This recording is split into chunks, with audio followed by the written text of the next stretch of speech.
as well as having a broad overview of developing creativity as a whole.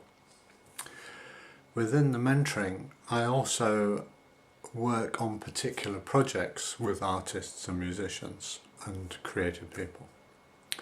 And part of this is that I am helping the individual broaden their awareness and come into different aspects, different components, you could even say, of being creative, which they then can apply to their particular project.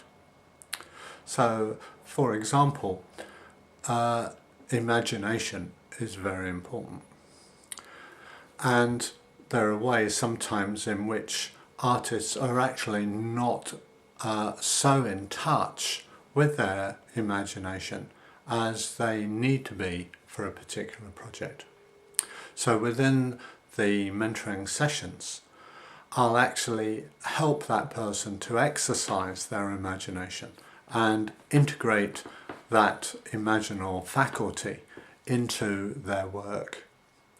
And that might well be within the terms of archetypes, symbols, metaphors, different images that speak to them of something that's important, that conveys significance and meaning.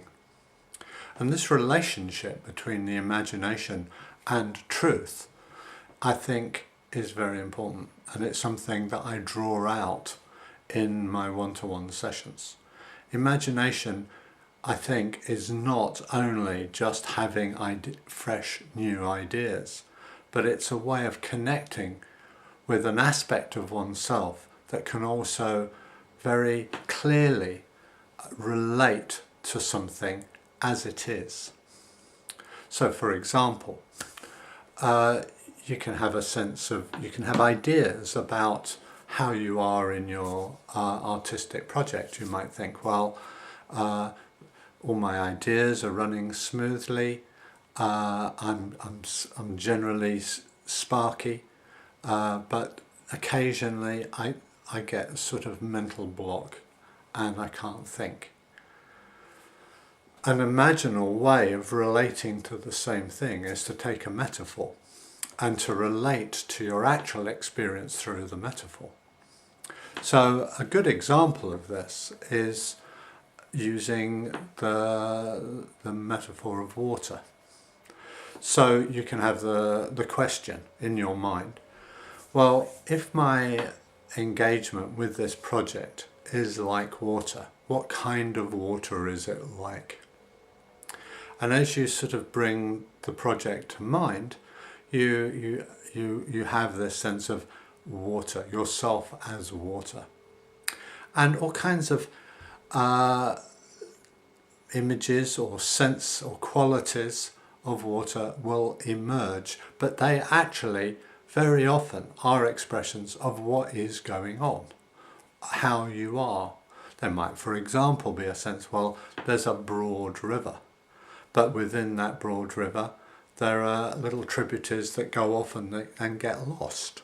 And that might be a way that your imagination is saying, well, actually, you do have a general whole approach to your project, but you keep on getting distracted.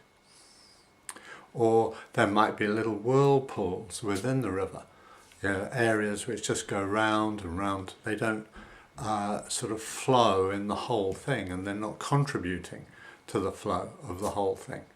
And you can get a sense of, well, through the image of where you're at, what that whirlpool is in real terms, what the expression of it is in practical terms.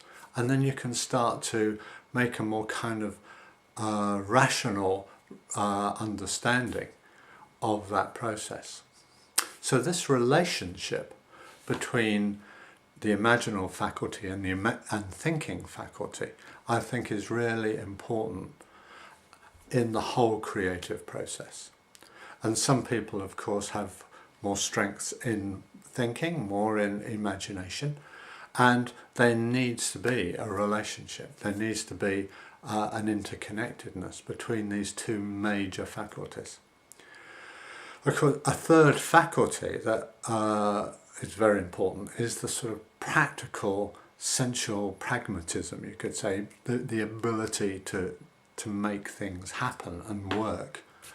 And for artists and craft workers particularly, there can be a very physical intuition, a sense of just your body just does it in relationship to your eye.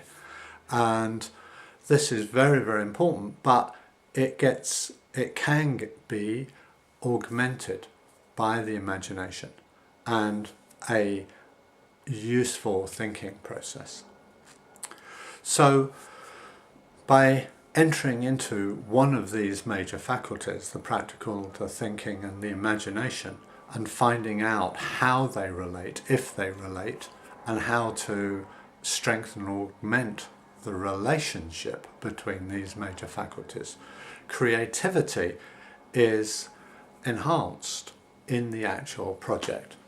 So in this way, through the mentoring, we bring more clarity to a process of being more in touch with what makes you creative.